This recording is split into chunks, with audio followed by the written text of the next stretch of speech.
Hi, my name is Coach Antoy, and in this episode, I'm gonna teach you 12 good habits that can fix 80% of your problems. Let's go. Do you ever wonder why you have so many problems all the time, or problems find you always? I realized that life is a series of problems. And once you overcome a hill, guess what? There's another hill and another one. Your problems will go away when you're 6 feet under. I want to share with you 12 simple habits that can fix 80% of your problems.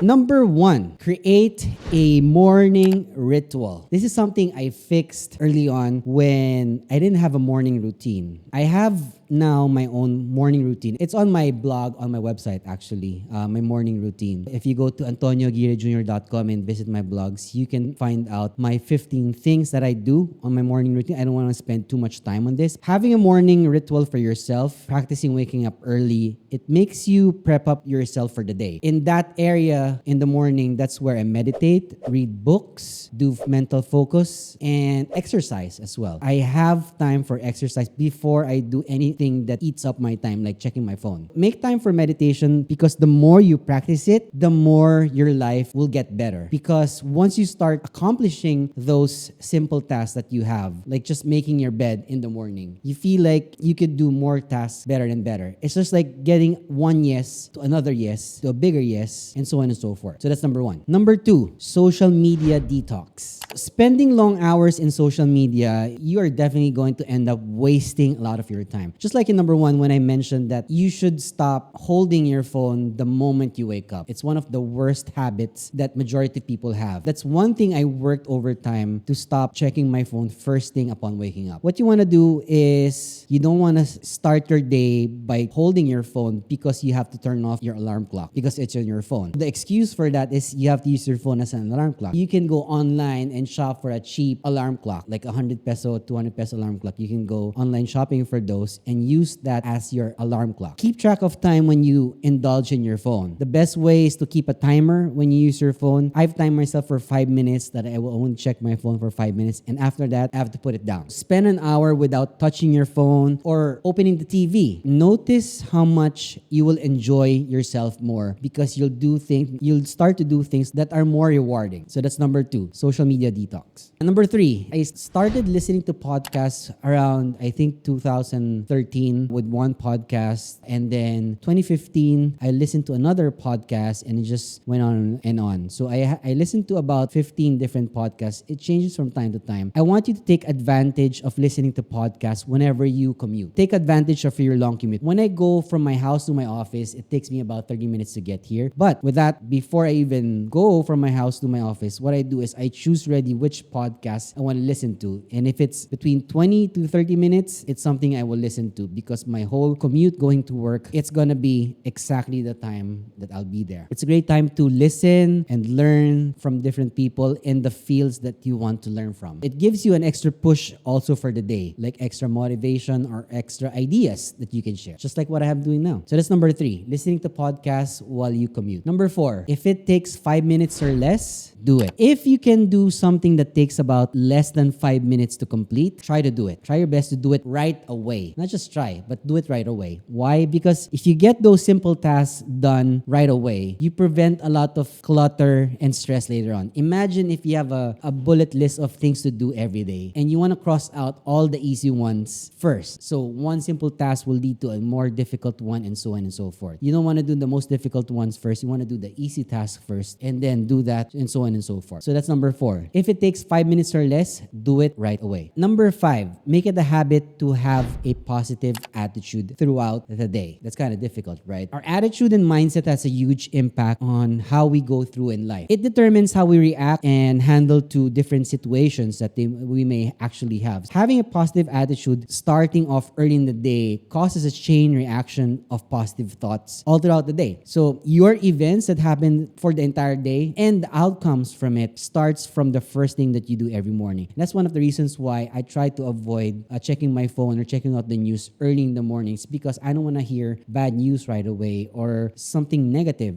from other people. The way I do that, I start meditating and I exercise right away. That's the first thing I do every morning. Number 5, make it a habit to have a positive attitude as early as first thing in the morning. Number 6, never hesitate to ever say no. No means no. Why? So when you're trying to please everyone, it's really impossible to do that. You can't please everyone. It has a negative impact, not just on yourself, but the people around you. Learning to say no to things and people that stress you out means saying yes to happiness. Does that make sense? If it makes sense, leave a comment in the comment section down below. That's number 6. Never hesitate to say no when really people want you to say yes. Here's something that I learned. I learned to say no to things that does not bring me value. If it's not going to help me personal development or my personal growth, I try to say no to things that doesn't bring me any value. It may sound selfish. It's the right thing to do for yourself. You'll thank your future self in the long run if you do that. Learn how to say no. The easiest way for me to say no is to address it in my mind. If someone invites me to go out at night, I'll just be upfront about it. It depends on who you're talking to. But if it's friends, for example, your friends are inviting you to go to a night out. Parang, let's go out drinking tonight. But you know you have something to do tomorrow early morning. You have to prioritize one thing over the other. It's being able to see some of your friends instead of doing an important task tomorrow early, a business meeting that you're going to have tomorrow, which is more important for you, right? Being prepared for that or hanging out with your friends. And if your friends don't understand that, then they're not your friends then. They say, oh my God, you're such a KJ. You're corny. Like, you don't want to go out with us. It simplifies to the fact that you are an adult. It doesn't mean that you're not adults, but you prioritize things that are more important. And if they are your real friends, they will understand that your work or your business is important as having friends as well. They will respect you more for that. Because if you say yes to everything all the time, it's going to be a problem for yourself because you won't have time for yourself. So I've said no to a lot of requests from so many people, and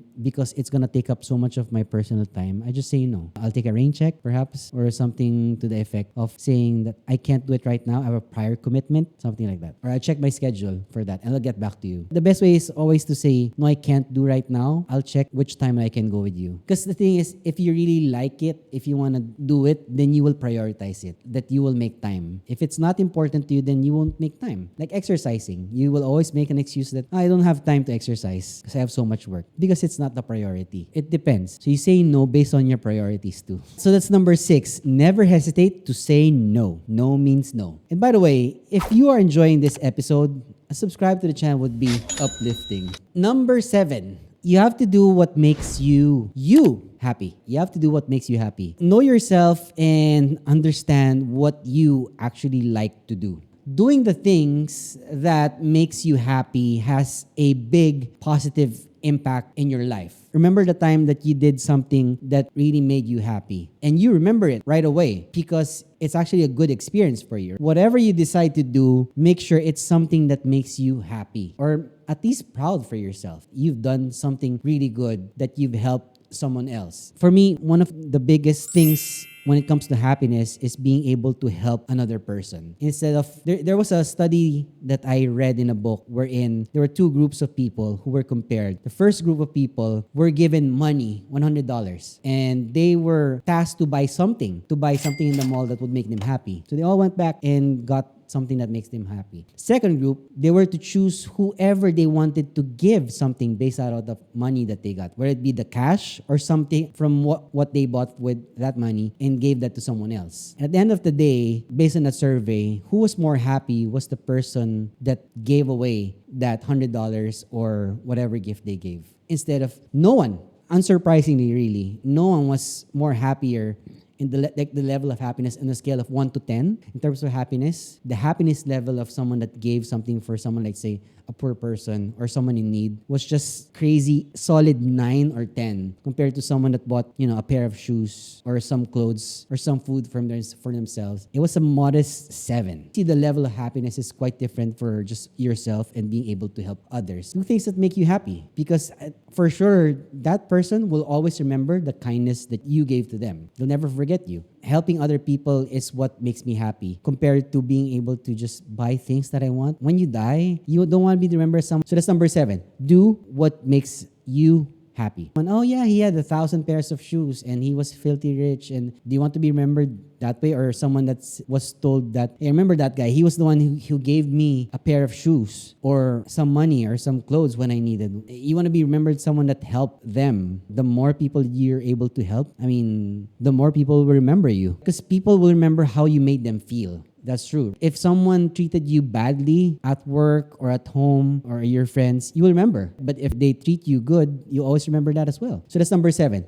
Do what makes you happy. Number 8. This is going to be helpful for you because you can think more clearly, which is to get enough rest. Without enough rest, you can't enjoy or improve your way of living or your life. To get all the things done as you expect them to be, you must get enough rest for your body and your mind. Your mind does not work with not enough sleep. I read the book Why We Sleep, and it's so dangerous to be getting just 4 hours of sleep. And sleeping in the afternoon does not count. Not getting enough rest makes you cranky and reduces your ability to be able to concentrate. People mention always to wake up early and wake up early. But the thing is, I would rather tell you to sleep an hour earlier than you're supposed to, so that you can wake up an hour earlier than you want to. So number 8, that's another thing that's really important, which is to get enough rest. Because we all have 24 hours in a day. So most of the time, 16 hours will be left to do the things that we need to do.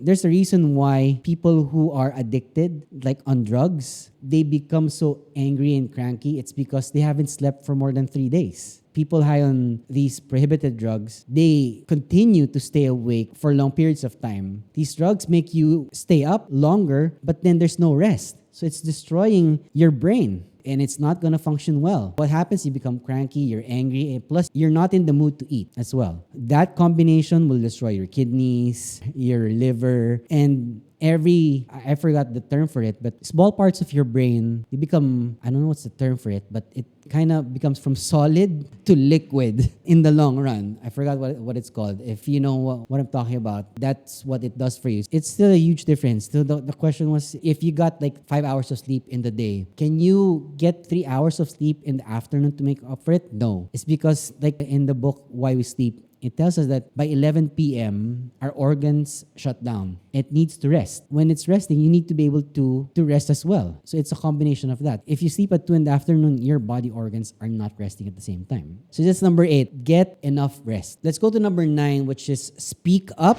for yourself. Don't be afraid to speak up for yourself and speak your mind. Others, they're going to treat you the way you allow them to do. So be careful how you act towards other people, because if you let them treat you badly, it will continue on. It doesn't stop. Your life begins to end the day you become silent about the things that matter. You need to learn to be able to speak up things that are in your mind, because you're going to regret it one day being able not to say it. But at the same time, you don't let your emotions run you over at the same time. So you don't want your emotions to lead you to saying things which you will regret in the end. Have some logic with what you want to say. If you want to voice out your opinion about something, think also, is it the right thing to do? And what purpose do I want it for? So that's number 9. Learn to speak up for yourself. Let's go to number 10, which is follow the 80-20 rule. 80-20 rule. Invest most of your energy and time on those specific tasks that create the biggest impact and to maximize your productivity. 20% on the tasks yield 80% of the results. So I made an article about that on my website, antonioaguirrejr.com. You can check it out in my blogs. I talked about the 80-20 rule in detail. So check that out. Following the 80-20 rule presides 20% of the tasks that you need to do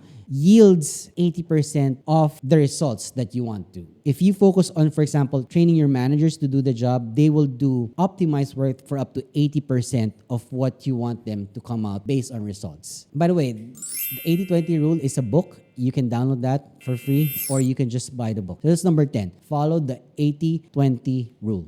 Going to number 11, which is appreciate more. So you want to practice the attitude of gratitude. It creates positivity, it reduces your stress, and improves your overall physical health. The more you appreciate the little joys of life, the happier you'll become. So you want to appreciate more what you have instead of praying and asking for things that you don't have yet. Being grateful for things that you have now is a lot better than wishing and complaining about things that you don't have yet. That saying where I'll be more happy if I get a new this, a new that. And then when you get it, the level of happiness, for example, of you getting a brand new car right now, will never be as that high a week after or a month after. It's not gonna make you happy. Learn to be able to appreciate more what you have right now. So the moment you get something that you wish for, you'll be a lot more thankful. Does that make sense? That makes sense. Leave a comment in the comment section down below. So that's number 11. Learn to appreciate more. Let's go to number 12, which is plan your day the night before. Plan your day the night before. You want to get things ready the night before for the things you need to be ready for the following day. So things seem a lot simpler because you have a guide to when everything is planned and it's just handy for you. It's in your notes or on a piece of paper, the things that you actually do. I put my things to do in my task app on my phone. The top 3 things, usually in order of easiest to hardest, is what I put in. That's why I schedule meetings in between those, so that's space of resting in between those meetings. Do a task, do a meeting, do a task, do a meeting, and then do a task, something like that. I don't know how you do it. You want to plan the night before. Let me know how you plan things that you do the following day, because it's never a good thing to just go by it, just going by the day, wake up and whatever happens. You are just getting blown over by the tide. You're getting washed over by the tide if you just let that happen to you. Those are 12 simple habits that will change and hopefully fix 80% of the problems that you have. That's all I have for you today. If you found value in this episode, make sure to leave a comment in the comment section down below. And please subscribe to the channel. And I'll see you again on the next video. Peace.